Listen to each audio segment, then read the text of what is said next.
Hi everybody, and welcome to today's reading lesson for Thursday, May 14th. Today, our goal is to learn alongside of our characters. In fantasy fiction, the characters generally start off in the story not knowing anything at all, just like the reader of the book. And as the character goes on through the story on their quests and in their journeys, they learn things about the other characters who have power, what type of setting and what kind of place it is, and how to eventually win the battle of good versus evil or life and death. And the reader learns at the same time of the character. So today we're going to be following the characters on their journey and learn the information as they learn it through direct questions and answers, explanations, and unfamiliar experiences. So let's just look at a character that we're learning alongside of so far. We looked at Lucy, and Lucy learns that Narnia is a country that is entirely in winter with no Christmas, and is ruled by a white witch who has the people and creatures of Narnia spy for her. That's what she learns when she walks through the wardrobe. And I just want to go right here. If I go back to the book, this is the place where she's asking him direct questions. A thing like what? The White Witch, who is she? Why? How awful, but what does she pay you for? So again, she's asking another character direct questions about the White Witch and this land of Narnia. And we're learning who she is and what she has done to Narnia as Lucy is learning. Another way to learn alongside of our character is when there's explanation. So again, here's another explanation from Mr. Tumnus that the White Witch has given him orders, if he has seen a daughter of Eve or a son of Adam, to catch them and try and bring it to her. He's explaining to her why this is happening and why he feels so bad. So again, we are learning alongside of Lucy. So if we go back here to our slide, we have seen evidence of direct questions and answers. We've seen evidence from explanations and unfamiliar experiences. Lucy has definitely gone into a different realm, entering through the wardrobe, and we're learning as she learns. Today, I'm going to take excerpts from chapter 3, and we're going to look at Edmund now. And we're going to look at what he learns about this Narnia, this world of Narnia, and see if he uses direct questions and answers, explanations, or experiences. 3. Edmund and the Wardrobe. Lucy ran out of the empty room into the passage and found the other three. "It's all right," she repeated. "I've come back." "What on earth are you talking about, Lucy?" asked Susan. "Why," said Lucy in amazement, "haven't you been all wondering where I was?" "So you've been hiding, have you?" said Peter. "Poor old Lou, hiding and nobody noticed. You'll have to hide longer than that if you want people to start looking for you." "But I've been away for hours and hours," said Lucy. The others all stared at one another. "Batty," said Edmund, tapping his head. "Quite batty." "What do you mean, Lou?" asked Peter. "What I said," answered Lucy. "It was just after breakfast when I went into the wardrobe, and I've been away for hours and hours, and had tea, and all sorts of things have happened." "Don't be silly, Lucy," said Susan. "We've only just come out of that room a moment ago, and you were there then." "She's not being silly at all," said Peter. "She's just making up a story for fun, aren't you, Lou? And why shouldn't she?" "No, Peter, I'm not," she said. It's a magic wardrobe. There's a wood inside it, and it's snowing, and there's a faun and a witch, and it's called Narnia. Come and see." The others did not know what to think, but Lucy was so excited that they all went back with her into the room. She rushed ahead of them, flung open the door of the wardrobe, and cried, "Now go in and see for yourselves." "Why, you goose," said Susan, patting her head inside and pulling the fur coats apart. "It's just an ordinary wardrobe. Look, there's the back of it." Then everyone looked in and pulled the coats apart, and they all saw, Lucy herself saw, a perfectly ordinary wardrobe. There was no wood and no snow, only the back of the wardrobe with hooks on it. Peter went in and rapped his knuckles on it to make sure that it was solid. "A jolly good hoax, Lou," he said as he came out again. "You have really taken us in. I must admit, we half believed you." "But it wasn't a hoax at all," said Lucy. "Really and truly, it was all different a moment ago. Honestly it was, I promise." "Come on, Lou," said Peter. "That's going a bit far. You've had your joke. Hadn't you better drop it now?" Lucy grew very red in the face and tried to say something, though she hardly knew what she was trying to say, and burst into tears. That day, when it came to the afternoon and there was still no sign of a break in the weather, they decided to play hide and seek. Susan was it, and as soon as the others gathered to hide, Lucy went to the room where the wardrobe was.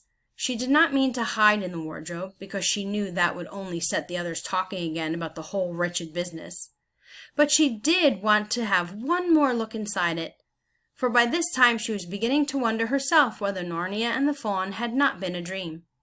The house was so large and complicated and full of hiding places that she thought she would have time to have one look in the wardrobe and then hide somewhere else.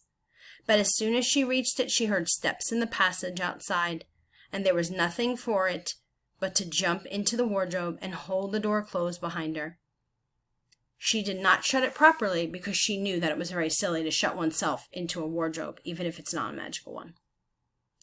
Now the steps that she heard were those of Edmund, and he came into the room just in time to see Lucy vanishing into the wardrobe. He at once decided to get into himself, not because he thought it was a particularly good place to hide, but because he wanted to go on teasing her about her imaginary country. He opened the door. There were the coats hanging up as usual, and a smell of mothballs and darkness and silence, and no sign of Lucy. "She thinks I'm Susan to come to catch her," said Edmund to himself, "and so she's keeping very quiet in the back." He jumped in and shut the door, forgetting what a foolish thing this is to do. Then he began feeling about for Lucy in the dark. He had expected to find her in a few seconds, and was very surprised when he did not. He decided to open the door again and let in some light. But he could not find the door either. He didn't like this at all and began groping wildly in every direction. He even shouted out, "Lucy! Lou! Where are you? I know you're here!" So we see the other characters looking at Lucy like she was pretending she was having a good joke. And at that point, we're learning alongside of Lucy that her siblings don't believe her. So it might be hard to get them to understand about this new world of Narnia. We also are learning with Edmund that Lucy might be telling the truth because he followed her into the wardrobe, and the wardrobe seems to be never ending. He can't find Lucy, and he let in some light, but he couldn't find the door either. So we're learning along with Edmund that Lucy might be right about this other world of Narnia. There was no answer, and Edmund noticed that his own voice had a curious sound. Not the sound you expect in a cupboard, but a kind of open-air sound. He also noticed that he was unexpectedly cold, and then he saw a light. "Thank goodness," said Edmund. "The door must have swung open of its own accord." He forgot all about Lucy and went toward the light, which he thought was the open door of the wardrobe. But instead of finding himself stepping out into the spare room, he found himself stepping out from the shadow of some thick, dark fir trees in an open place in the middle of a wood. There was a crisp, dry snow under his feet, and more snow lying on the branches of the trees. Overhead there was a pale blue sky, the sort of sky one sees on a fine winter day in the morning. Straight ahead of him he saw between the tree trunks the sun, just rising, very red and clear. Everything was perfectly still, as if he were the only living creature in that country. There was not even a robin or a squirrel among the trees, and the wood stretched as far as he could see in every direction. He shivered. He now remembered that he had been looking for Lucy, and also how unpleasant he had been to her about her imaginary country, which now turned out not to have been imaginary at all. He thought that she must be somewhere quite close, and so he shouted, "Lucy, Lucy, I'm here too! Edmund!" There was no answer. "She's angry about all the things I've been saying lately," thought Edmund, and though he did not like to admit that he had been wrong, he also did not much like being alone in this strange, cold, quiet place. So he shouted again. So now we are learning along with Edmund that Lucy was right. There is this other world called Narnia. It is winter, very cold, and looks like a very lonely place. I'm going to just skip ahead. He comes into his sight was a sledge drawn by 2 reindeer. The reindeer were about the size of Shetland ponies, and their hair was so white that even the snow hardly looked white compared with them. Their branching horns were gilded and shone like something on fire when the sunrise caught them. On the sledge, driving the reindeer, sat a fat dwarf who would have been about 3 feet high if he had been standing. He was dressed in polar bear's fur, and on his head he wore a red hood with a long gold tassel hanging down from its point. His huge beard covered his knees and served him instead of a rug. But behind him, a much higher seat in the middle of the sledge, sat a very different person, a great lady taller than any woman that Edmund had ever seen. She was also covered in white fur up to her throat, and held a long, straight golden wand in her right hand, and wore a golden crown on her head. Her face was white, not merely pale, but white like snow, or paper, or icing, sugar, except for her very red mouth. Okay. "Stop," said the lady, and the dwarf pulled the reindeer up so sharp that they almost sat down. "And what, pray, are you?" said the lady, looking at Edmund. My name's Edmund," said Edmund rather awkwardly. He did not like the way she looked at him. The lady frowned. "Is that how you address a queen?" she asked, looking sterner than ever. "I beg your pardon, your majesty. I didn't know," said Edmund. "Not now, the queen. Not know the Queen of Narnia?" cried she. "Ha! You shall know us better hereafter. But I repeat, what are you?" "Please, your majesty," said Edmund, "I don't know what you mean. I'm at school. At least I was. It's the holidays now."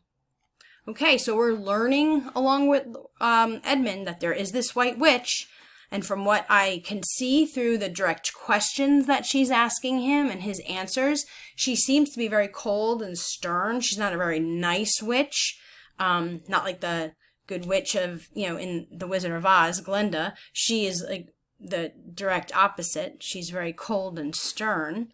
And this must be, not a good experience for Edmund. He's with this stranger. Maybe he feels fearful. So we're learning alongside of him that the White Witch might not be the friendly person that Lucy found in Narnia.